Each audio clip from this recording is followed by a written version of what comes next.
بسم اللہ الرحمن الرحیم نحمده ونصلی علی رسوله الکریم اما بعد اعوذ باللہ من الشیطان الرجیم بسم اللہ الرحمن الرحیم یا ایہا الذین آمنوا کتب علیکم الصیام کما کتب علی الذین من قبلکم لعلکم تتقون صدق اللہ مولانا العظیم۔ الحمدللہ یہ رمضان کا مہینہ ہمیں اللہ رب العزت نے نصیب فرمایا ہے اور روزہ رکھنے کی بھی اللہ پاک ہمیں توفیق عطا فرما رہے ہیں، اور یہ مغفرت کا عشرہ بھی الحمدللہ ہمیں نصیب ہو چکا ہے۔ آپ حضرات کے سامنے آج کی اس مختصر سے نشست میں سیشن میں یہ ذکر کرنا ہے کہ آخر روزے کا مقصد کیا ہے۔ اللہ رب العزت نے یہ عبادت ہمیں جو دی ہے روزے کی، اس میں اللہ ہم سے کیا چاہتے ہیں۔ یہ قرآن پاک میں اللہ رب العزت نے ہر ایک چیز کا ایک مقصد بتایا ہے۔ جیسے کہ آپ دیکھیں تو نماز کا حکم دیا تو اللہ پاک نے فرمایا کہ نماز، اس کا فائدہ یہ ہوگا کہ نماز جو ہے وہ تمہیں بے حیائی اور برے کاموں سے روکے گی۔ ٹھیک ہے جی۔ تو اسی طریقے سے روزہ بھی ایک اللہ رب العزت کی طرف سے عبادت ہے۔ اس کا مقصد کیا ہے، اس کے ہمیں کیا فائدہ ہونا ہے؟ تو قرآن پاک کی اس آیت میں اللہ پاک فرماتے ہیں یا ایھا الذین آمنوا کتب علیکم الصیام، اے ایمان والو ہم نے تمہارے اوپر روزے فرض کیے ہیں، کما کتب علی الذین من قبلکم، جیسے تم سے پہلے لوگوں پر یہ روزے فرض کیے تھے، لعلکم تتقون، تاکہ تم متقی بن جاؤ، تاکہ تم متقی بن جاؤ، اور تاکہ تمہارے اندر یہ احساس پیدا ہو جائے کہ ہمیں اللہ دیکھ رہا ہے۔ دیکھیں اللہ رب العزت ہم سے اس روزے کے ذریعے سے یہ چاہتے ہیں کہ ہم گناہوں سے بچنے والے بن جائیں، ہم گناہوں سے بچنے والے بن جائیں، یہ احساس پیدا ہو جائے کہ ہمیں اللہ ہر وقت دیکھ رہے ہیں، اور جب اللہ رب العزت دیکھ رہے ہیں تو ہمیں گناہوں سے اپنے آپ کو بچانا ہے۔ یہ روزے کا بنیادی مقصد ہے۔ اگر ایک انسان روزہ رکھ رہا ہے لیکن وہ گناہوں سے نہیں بچ رہا، نافرمانی سے نہیں بچ رہا، تو وہ بندہ روزے کا صحیح طریقے سے حق نہیں ادا کر رہا۔ جیسے حدیث شریف میں آتا ہے، حضور نبی کریم صلی اللہ علیہ وسلم نے ارشاد فرمایا، من لم یدع قول الزور والعمل به، جو بندہ جھوٹی بات کو نہ چھوڑے، والعمل به، اور جھوٹی بات کے اوپر عمل کرنے کو نہ چھوڑے، تو فلیس للہ حاجۃ، تو اللہ رب العزت کو کوئی ضرورت نہیں ہے ان یدع طعامہ وشرابہ، کہ وہ کھانے پینے کو چھوڑ دے۔ تو اللہ رب العزت جو ہیں وہ یہ چاہتے ہیں کہ انسان گناہوں سے اپنے آپ کو بچائے۔ صرف بھوکا پیاسا رہ لینا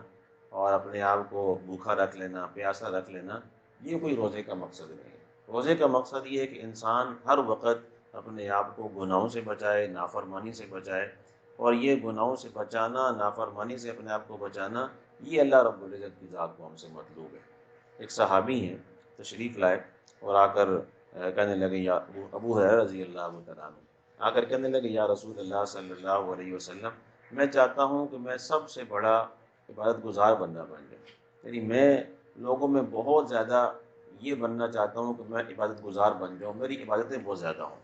تو اللہ رب العزت کے پیارے پیغمبر صلی اللہ علیہ وسلم نے بڑا عجیب جواب ارشاد فرمایا۔ آپ نے یہ نہیں فرمایا کہ بہت زیادہ نفلیں پڑھو، بہت زیادہ قرآن پڑھو، بہت زیادہ تہجد پڑھو، تم بہت بڑے عبادت گزار بن جاؤ گے۔ آپ صلی اللہ علیہ وسلم نے فرمایا، اے ابو ہریرہ، اتق المحارم تکن اعبد الناس، کہ آپ جو ہیں وہ نافرمانیوں سے اپنے آپ کو بچا لو۔ اللہ رب العزت نے جو نافرمانیاں مقرر فرما دی ہیں، گناہ بتا دیے ہیں، حرام چیزیں بتا دی ہیں، ان سے اپنے آپ کو بچا لو تو بہت بڑی کیا بن جاؤ گے، عبادت گزار بن جاؤ گے۔ اس سے کیا معلوم ہوتا ہے؟ اس سے معلوم یہ ہوتا ہے کہ ایک بندہ وہ ہے جو روزہ رکھا ہوا ہے اور نفلیں بہت پڑھ رہا ہے، تہجد بہت پڑھ رہا ہے، قرآن بہت پڑھ رہا ہے، لیکن گناہوں سے نہیں بچ رہا۔ اور ایک بندہ وہ ہے جو ہے وہ روزہ تو رکھا ہوا ہے، بس صرف فرائض پوری کرتا ہے، لیکن ساتھ ساتھ گناہوں سے اپنے آپ کو بچاتا ہے، نافرمانی سے اپنے آپ کو بچاتا ہے۔ تو اس بندے کو روزے کا کما حق کو فائدہ حاصل ہوگا، کما حق کو اس کو پورا پورا ثواب ملے گا روزے کا۔ لیکن دوسرے بندے کو کما حق کو روزے کا فائدہ حاصل نہیں ہوگا، روزے کا مقصد گویا کہ اس بندے نے پورا نہیں کیا۔ تو یہ ہم سے گویا کہ اللہ رب العزت کی ذات چاہتے ہیں کہ لعلکم تتقون، تاکہ تم متقی بن جاؤ، گناہوں سے بچنے والے بن جاؤ، روزے کا یہی مقصد ہے۔ اور اگر آپ یہ بات کہ گناہوں سے بچنا ہر وقت یہ احساس رکھنا کہ مجھے اللہ رب العزت کی ذات کو ناراض نہیں کرنا، اللہ رب العزت کی نافرمانی سے اپنے آپ کو بچانا ہے، ہر وقت یہ احساس۔ یہ اگر آپ دیکھیں نا ہمارے بزرگوں میں، اسلاف میں، تو آپ کو یہ بات جگہ جگہ پر ملے گی، جس جس بزرگ کو آپ اٹھائیں گے ان کی زندگی میں یہ بات ملے گی، ان میں تقویٰ بہت زیادہ تھا، ان میں احساس بہت زیادہ کہیں اللہ پاک کی نافرمانی نہ ہو جائے۔ علامہ عساکر رحمۃ اللہ علیہ نے تاریخ و مدینہ دمشق کے اندر ایک واقعہ لکھا ہے امام زین العابدین رحمۃ اللہ علیہ کا، کہ زین العابدین رحمۃ اللہ علیہ حج پہ تشریف لے کر گئے۔ جب حج پر تشریف لے کر گئے، سواری پر سوار تھے، تو وہاں پر جب یہ الفاظ اپنی زبان سے بول رہے تھے، لبیک اللہم لبیک لبیک اللہم لبیک، یا اللہ میں حاضر ہوں، یا اللہ میں حاضر ہوں، تو ایک دم سے غشی طاری ہوئی، ایک دم سے غشی طاری ہوئی اور سواری سے نیچے گر گئے، تو جو ہے وہ بے ہوش ہو گئے۔ جب ان کو ہوش آیا تو لوگوں نے پوچھا کہ حضرت آپ ابھی سواری پر سوار ہیں، حج کے اندر جو ہیں وہ شامل ہیں، تو یہ اچانک سے کیا ہوا کہ سواری سے نیچے گر گئے اور آپ بے ہوش ہو گئے؟ تو حضرت نے فرمایا کہ جب میں یہ بول رہا تھا لبیک اللہم لبیک، یا اللہ میں حاضر ہوں، یا اللہ میں حاضر ہوں، تو میرے دل میں یہ خوف پیدا ہوا، یہ ہیبت پیدا ہوئی، کہیں ایسا تو نہیں کہ میں حاضر ہوں، جسمانی طور پر تو حاضر ہوں، لیکن اللہ کے ہاں میرا عمل قبول ہی نہ ہو، اللہ کے ہاں میرا یہ عمل قبول ہی نہ ہو۔ تو مجھے اس بات کا خوف اور میرے اوپر یہ ہیبت طاری ہوئی، جس کی وجہ سے میرے غشی طاری ہو گئی اور میں بے ہوش ہو گیا۔ یعنی یہ کیا چیز ہے؟ یہ کہ احساس کہ پتہ نہیں میرے اعمال قبول بھی ہو رہے ہیں نہیں ہو رہے ہیں، پتہ نہیں میں چھوٹی چھوٹی نافرمانیاں جو کر رہا ہوں، گناہ جو کر رہا ہوں، اس کی وجہ سے پتہ نہیں میرا اللہ یہ میرے عمل کو قبول ہی نہ کرے۔ یہ روزہ میں رکھ رہا ہوں، بھوک برداشت کر رہا ہوں، پیاس برداشت کر رہا ہوں، مشقت کر رہا ہوں، صبح اٹھتا ہوں، شام کو نماز پڑھ رہا ہوں، سب چیزیں کر رہا ہوں، لیکن پتہ نہیں اللہ قبول کرے گا کہ نہیں کرے گا۔ جیسے چھوٹی سی مثال دیتا ہوں، لیکن فیکٹری میں، کارخانے میں، کسی کمپنی میں کوئی بندہ کام کرتا ہو اور بہت اچھا کام کرتا ہو، بڑا امانت دار، بڑا دیانتدار ہو، تو مالک کو بڑا اچھا لگتا ہے، ٹھیک ہے جی، اس کی بڑی تعریف ہوتی ہے، بڑے انعامات ملتے ہیں۔ لیکن وہی بندہ تھوڑی دیر کے لیے امانت میں خیانت کرنا شروع کر دے، نافرمانی کرنا شروع کر دے، اپنے مالک کی بات نہ مانے، تو ایک دفعہ برداشت کرے گا، دو دفعہ برداشت کرے گا، اور تیسری دفعہ اٹھا کر باہر پھینک دے گا، ٹھیک ہے نا۔ اور اللہ رب العزت کی ذات، ہم ان کی کتنے جو ہیں وہ احسانات کے نیچے جو ہیں وہ دبے ہوئے ہیں، کتنی نعمتیں اللہ پاک کی ہم حاصل کرتے ہیں، اللہ رب العزت کی استعمال کرتے ہیں، اور اگر ہم سے گناہ ہی ہو رہے ہیں، نافرمانیاں ہی ہو رہی ہیں، اور اللہ رب العزت نے رمضان کا مہینہ بھی نصیب فرما دیا اور گناہوں سے ہم نہیں بچ رہے، ہماری آنکھ بے حیائی کی طرف ہی اٹھتی ہے، موبائل کا استعمال ہی ہمارا غلط ہے، کانوں سے ہم غلطی چیزیں سنتے ہیں، تو پھر اللہ رب العزت کی ذات برداشت بھی کر رہے ہیں، کیونکہ حلیم ذات ہے نا، فوراً عذاب نہیں دیتے، فوراً پکڑ نہیں کرتے۔ لیکن اللہ رب العزت کی ذات کہیں ایسا نہ ہو کہ ہمارے یہ اعمال بھی قبول نہ فرمائے، تو کیا ہم کچھ اللہ پاک کو زبردستی تو نہیں کر سکتے نا، تو جبر تو نہیں کر سکتے۔ تو اللہ رب العزت کی ذات کہیں ایسا نہ ہو کہ اپنی رحمت سے دور اٹھا کر پھینک دیں، اپنی مغفرت سے محروم فرما دیں، رحمت سے محروم فرما دیں، جہنم سے خلاصی جو اس مہینے میں اللہ پاک نے ہر ایک بندے کو عطا فرمانی ہے اس سے محروم فرما دیں، تو کتنا بڑا خسارہ ہے انسان کے لیے۔ تو گناہوں سے بچنا، اپنے آپ کو نافرمانی سے بچانا، یہ روزے کا بہت بڑا مقصد ہے، روزے کا بہت بڑا مقصد ہے، لعلکم تتقون، تاکہ تم اپنے آپ کو گناہوں سے بچا لو۔ امام احمد بن حنبل رحمۃ اللہ علیہ بہت بڑے امام گزرے ہیں، بہت اللہ والے آدمی تھے، محدث بھی تھے۔ انہوں نے ایک کتاب لکھی ہے طبقات حنابلہ، اس کے اندر انہوں نے ایک بڑا عجیب واقعہ لکھا ہے۔ فرماتے ہیں کہ میرے پاس ایک عورت آئی، اور عورت نے آ کر سوال یہ کیا کہ حضرت میں اون جو ہے نا، اون وہ صاف کر کے مارکیٹ میں سیل کرتی ہوں، لیکن میں اون جب صاف کرتی تو میں اپنے گھر میں دیا جلاتی ہوں اور دیے کی روشنی میں اون صاف کرتی ہوں، اور جب دیا بجھ جاتا ہے، اس کے اندر تیل ختم ہو جاتا ہے، تو پھر میں چاند کی روشنی میں اون صاف کرتی ہوں۔ تو اب مجھے یہ پوچھنا ہے کہ اگر میں اپنے کسٹمرز کو، اپنے گاہک وغیرہ کو، میں جب میں اون سیل کیا کروں، تو کیا میں ان کو بتایا کروں کہ یہ دیے کی روشنی میں اون صاف کیے ہیں اور یہ والا چاند کی روشنی میں اون صاف کیا ہے؟ تو حضرت نے پوچھا کہ کیا دیے کی روشنی میں صفائی والا اون میں اور چاند کی روشنی میں جو صفائی ہوتی ہے اون کی، دونوں میں کوئی فرق ہوتا ہے؟ تو اس نے کہا جی بالکل فرق ہوتا ہے، دیے کی روشنی ذرا تیز ہوتی ہے، اس میں جب میں اون صاف کرتی ہوں تو ذرا اچھی صفائی ہو جاتی ہے، اور جب جو ہے وہ چاند کی روشنی میں صاف کرتی ہوں، چاند کی روشنی زمین بہت مدھم سی پہنچتی ہے، تو اس میں صفائی ذرا کم ہوتی ہے۔ تو حضرت نے فرمایا پھر اپنے کسٹمرز کو، اپنے گاہک کو بتانا ضروری ہے کہ یہ دیے کی روشنی میں اون صاف کی ہے اور یہ چاند کی روشنی میں اون صاف کی ہے۔ جب وہ عورت جواب سننے کو اٹھ کے جانے لگی، امام احمد بن حنبل رحمۃ اللہ علیہ نے اپنے بیٹے سے کہا کہ ذرا اس عورت کے پیچھے پیچھے جاؤ، ذرا دیکھ کے آؤ کہ یہ عورت کس گھرانے کے ساتھ تعلق رکھتی ہے۔ تو بات کرنے کا مقصد یہ تھا کہ اتنی باریک بینی میں اپنے آپ کو گناہ سے بچانا، کہ میں کسٹمرز کو بتا دوں کہ یہ میرا اون کے اندر، یہ چاند کی روشنی میں نے اون صاف کی ہے اور یہ دیے کی روشنی میں اون صاف کیا ہے، یہ میں بتا دوں۔ اتنی باریک بینی میں کہتے ہیں کہ مجھ سے کبھی کسی نے سوال نہیں کیا۔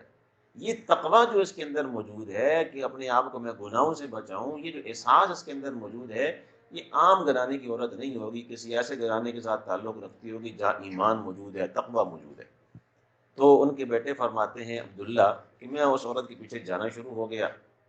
تو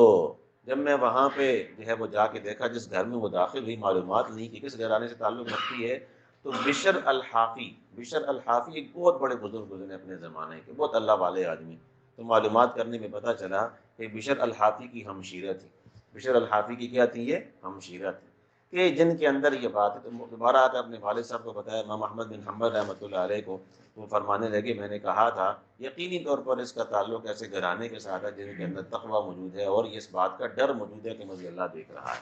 تو بات کرنے کا مقصد یہ ہے کہ اگر آپ اکابر کی زندگی کو اٹھائیں، اسلاف کی زندگی کو اٹھائیں، تو آپ کو یہ بات بہت زیادہ ملے گی کہ لوگوں میں تقویٰ بہت تھا، لوگوں میں اس بات کا احساس بہت تھا کہ بس اللہ پاک کو ناراض نہیں کرنا، اللہ پاک کو ناراض نہیں کرنا، اللہ پاک کی نافرمانی نہیں کرنی۔ سنن ترمذی، امام ترمذی رحمۃ اللہ علیہ نے سنن ترمذی کے اندر ایک واقعہ لکھا ہے، بڑا عجیب واقعہ۔ وہ فرماتے ہیں کہ ایک شخص گزرا ہے، کفل نام کا ایک شخص گزرا ہے، اور اس کی توبہ کا واقعہ بڑا عجیب ہے۔ اس کے زمانے میں قحط پڑ گیا، بڑا نافرمان آدمی تھا، بدکاری وغیرہ اس گناہ میں بڑا ملوث تھا۔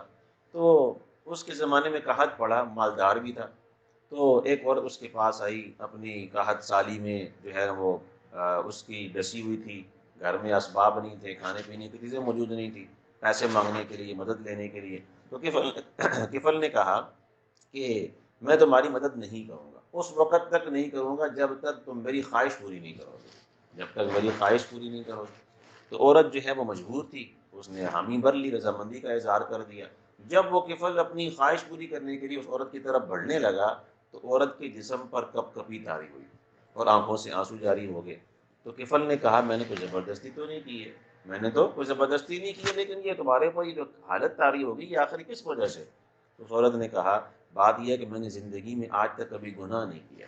میں نے زندگی میں آج تک کبھی گناہ نہیں کیا، اور آج میں مجبور ہو کر اپنی جو ہے وہ عزت کا سودا کر بیٹھی ہوں، حالات نے مجبور کر دیا ہے، وگرنہ میں نے زندگی میں آج تک کبھی گناہ نہیں کیا۔ تو کفل نے جب یہ بات سنی، تو کفل یہ کہنے لگا اگر تو نے آج تک کبھی گناہ نہیں کیا، اس بات کا احساس تیرے اندر موجود ہے کہ مجھے اللہ دیکھ رہا ہے، نافرمانی نہیں کی،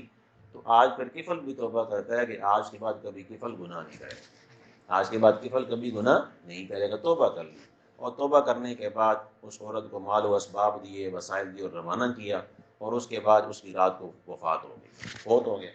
صبح اٹھا، صبح لوگ اٹھے تو جا کر دیکھا تو کفل کے دروازے پر، گھر کے دروازے کے اوپر لکھا تھا قد غفر اللہ للکفلی، اللہ رب العزت نے کفل کی مغفرت فرما دی، اللہ رب العزت نے کفل کی مغفرت فرما دی۔ یہ کیا بات تھی؟ یہ احساس کہ مجھے اللہ دیکھ رہا ہے، مجھے اللہ دیکھ رہا ہے، گناہوں سے بچ گیا تو اللہ رب العزت نے چھوٹی سی ایک دیکھیں ایک دم سے اس کی ساری زندگی، بدکاری والی زندگی، نافرمانی والی زندگی میں پانی پھیر دیا، اور اللہ رب العزت نے اس کی مغفرت فرما دی۔ اس لیے یہ جو مغفرت کا عشرہ ہے اور یہ جو پورا رمضان کا مہینہ ہے، اس میں روزہ رکھنا صرف یہ نہیں ہے کہ بس بھوکا بندہ رہ لے، پیاسا بندہ رہ لے، امپورٹنٹ بات یہ ہے کہ بندہ گناہوں سے کتنا بچتا ہے، نافرمانی سے کتنا بچتا ہے، اور یہی روزہ ہم سے چاہتا ہے کہ لعلکم تتقون، تاکہ تم متقی انسان بن جاؤ۔ آخری واقعہ سنا کر آپ کا ایمان تازہ کرنے کے لیے بات ختم کرتے ہیں۔ امام احمد بن حنبل رحمۃ اللہ علیہ کا یہ واقعہ ہے، بڑا عجیب واقعہ ہے کہ لوگ کتنا اللہ پاک سے ڈرنے والے تھے، کتنا زیادہ نافرمانی سے بچنے والے لوگ تھے۔ ان کے بیٹے ہیں عبداللہ، بڑے فرما بردار بچہ تھا ان کا، محدث بھی تھے وہ۔ تو اپنے والد کی اتنی فرما برداری کرنے والے تھے، ساتھ ہی گھر تھا اپنے والد کا اور ساتھ ہی گھر تھا بیٹے کا۔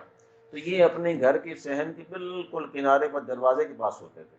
کہ اگر خدا نہ خواستہ والد صاحب کو کوئی حاجت پڑی، کوئی ضرورت پڑی، خدمت وغیرہ کی، تو میں فوراً پہنچ جاؤں گا ان کی خدمت کرنے کے لیے۔ تو بالکل گھر کی نکر پر جا کر کیا کرتے تھے؟ سوتے تھے اپنے گھر کے اندر،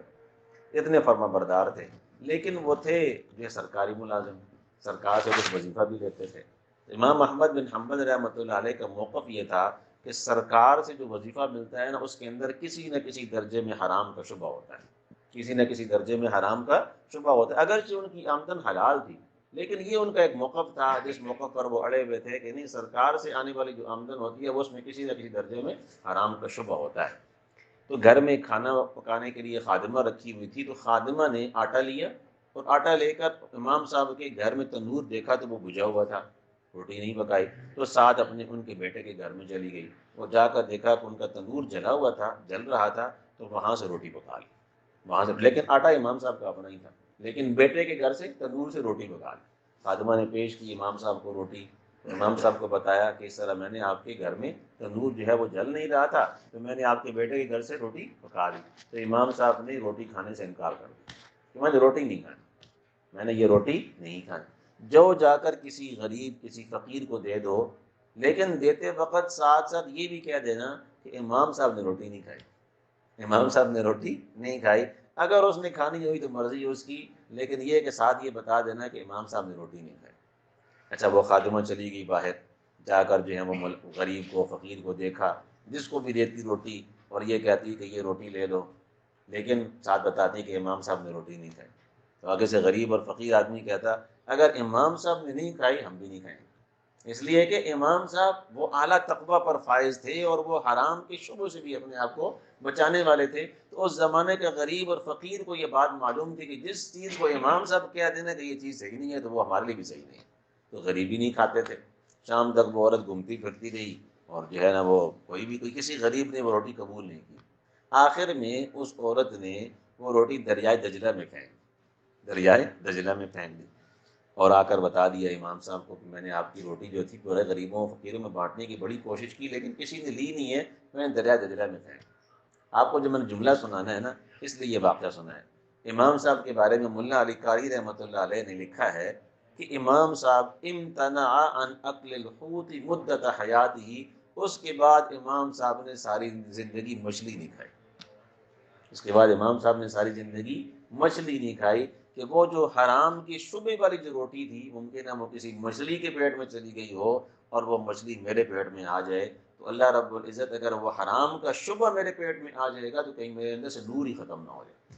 کہیں میرے اندر سے نور ہی ختم نہ ہو جائے۔ اتنے بڑے امام تھے، چھوٹے چھوٹے مسائل، بڑے بڑے مسائل فقہ کے ایسی چٹکی سے حل کر لیتے تھے۔ تو وہ یہ اس بات کا یقین تھا کہ جب نور موجود ہوگا، اللہ رب العزت کا ڈر موجود ہوگا، یہ احساس موجود ہوگا، میرے اندر یہ حرام سے بچنے والی صفت موجود رہے گی، تو یہ نور باقی رہے گا۔ اور اگر حرام کا شبہ چلا گیا، حرام چلا گیا پیٹ میں، تو اللہ پاک کا نور ختم ہو جائے گا۔ تو یہ نور یا اصل چیز ہے جو انسان کے لیے بہت بڑی سعادت کی بات ہے۔ اس لیے میرے قابل احترام بھائیو،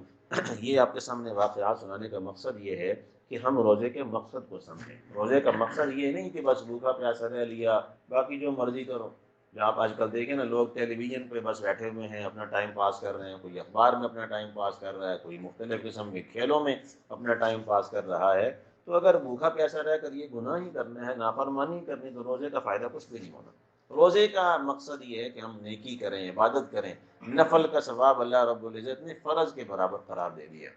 فرض کا ثواب اللہ رب العزت نے 70 فرضوں کے برابر قرار دے دیا۔ قرآن پاک کا ایک حرف اللہ کوئی انسان پڑھے گا تو اللہ رب العزت اس کو 70 سے 100 گنا نیک جو ہے بڑھا کر اللہ پاک اس کو ثواب عطا فرما رہے ہیں۔ اتنا زیادہ نیکیوں کا سیزن اور نیکیاں کمانے کا سیزن، اور بندہ ادھر ادھر اپنے آپ کو لگا کر ان کاموں کو، ان نیکیوں کو چھوڑ دے اور نافرمانی میں زندگی گزار دے، تو روزے کا مقصد نہیں حاصل ہوا، روزے کا فائدہ حاصل نہیں ہوا۔